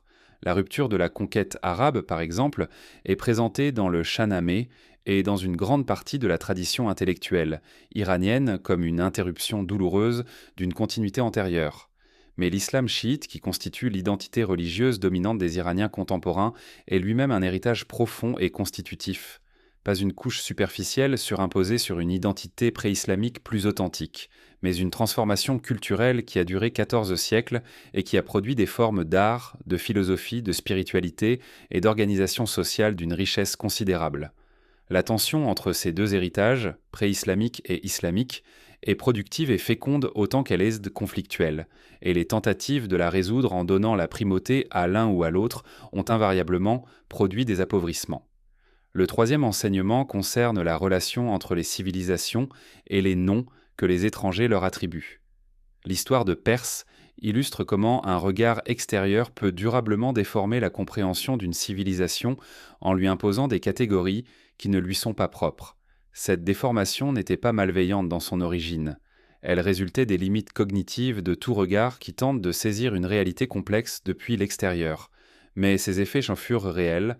Pendant 2 millénaires, la civilisation iranienne fut pensée et représentée à travers une catégorie, la persité, qui effaçait sa diversité interne, sa dimension multicentrique et sa continuité avec des traditions culturelles beaucoup plus larges que celles de la seule province de Fars.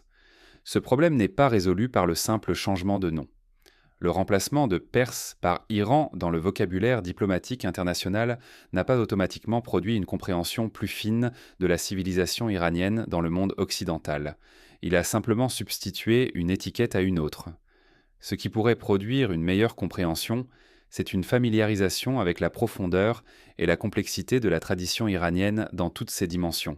Sa langue littéraire classique, sa tradition philosophique et mystique, son architecture et ses arts, sa tradition juridique et religieuse chiite, et les tensions productives entre toutes ses composantes.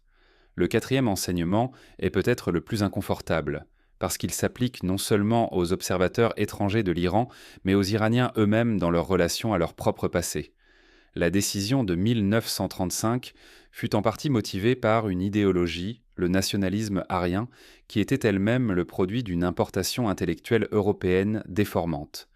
En cherchant à se réapproprier leur propre nom contre la désignation étrangère, les nationalistes iraniens du début du XXe siècle adoptèrent simultanément une grille d'interprétation raciale de l'histoire qui leur avait été fournie par les universités européennes du XIXe siècle.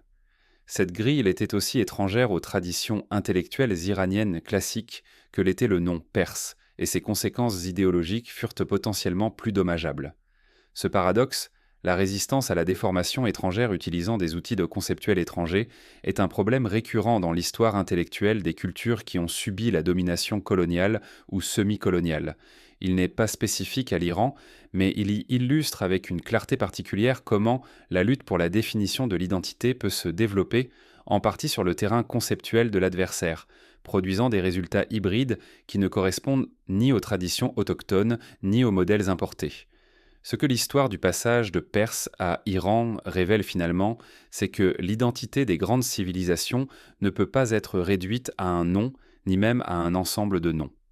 Elle est le produit d'une accumulation de couches historiques, de tensions entre héritages concurrents, de négociations permanentes entre le regard intérieur et le regard extérieur, entre la continuité et la rupture, entre la revendication de la différence et la participation aux dynamiques culturelles universelles.